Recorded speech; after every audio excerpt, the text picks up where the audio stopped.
خدمت دین کی توفیق اللہ تعالیٰ کا خاص احسان۔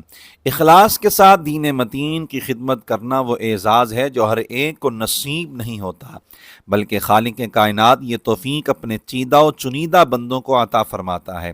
پھر رب کریم جس پر احسان فرماتے ہوئے خدمت دین کی سعادت سے نوازے، اسے اس کی برکت سے دونوں جہان کی سربلندیاں عطا فرماتا ہے۔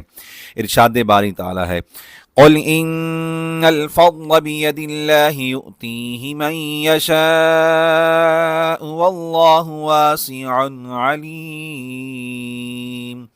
یعنی اے حبیب آپ فرما دیجئے فضل و کرم تو یقیناً اللہ ہی کے دست قدرت میں ہے، وہ جسے چاہتا ہے عطا فرما دیتا ہے، اور اللہ وسعت والا علم والا ہے۔ مزید ارشاد فرمایا، یختص برحمتہ من یشاء واللہ ذو الفضل العظیم۔ وہ جسے چاہتا ہے اپنی رحمت کے ساتھ خاص کر لیتا ہے، اور اللہ بڑے فضل و احسان والا ہے۔ ہمیں بھی خدمت دین کا کوئی نہ کوئی ذریعہ اختیار کرنا چاہیے۔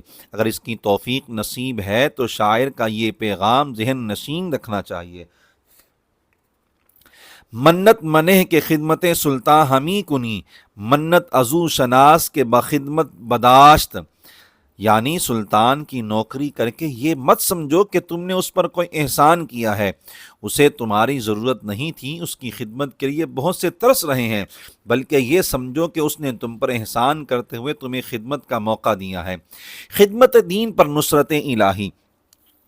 خدمت دین کا سب سے بڑا انعام یہ ہے کہ اس پر رب کریم اپنی رضا بھی عطا فرماتا ہے اور دونوں جہان میں اپنی مدد و نصرت سے بھی نوازتا ہے۔ ارشاد ربانی ہے، یا ایہا الذین آمنوا ان تنصروا اللہ ینصرکم ویثبت اقدامکم۔ اے ایمان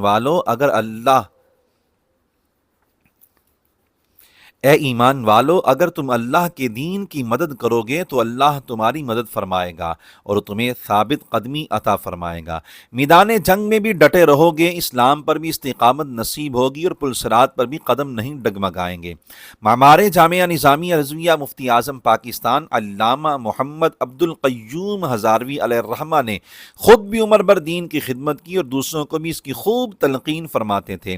آپ کے فرمان کا مفہوم ہے، ایک شخص اگر کسی کے ہاں نوکری کرے اور سیٹھ اپنے ملازم کے کھانے، لباس و رہائش وغیرہ کی ذمہ داری لے لے تو ملازم ان تمام چیزوں سے بے فکر ہو کر اپنا کام کرے گا۔ ایسے ہی جو شخص اللہ تعالیٰ کے دین کا نوکر بن جائے، اس کی تمام ضروریات باری تعالیٰ کے ذمہ کرم پر ہوتی ہیں۔ اسے چاہیے کہ اپنی تمام تر توجہ دین کی خدمت پر مرکوز رکھے، رب کریم اسے کسی چیز کی کمی نہیں رہنے دے گا۔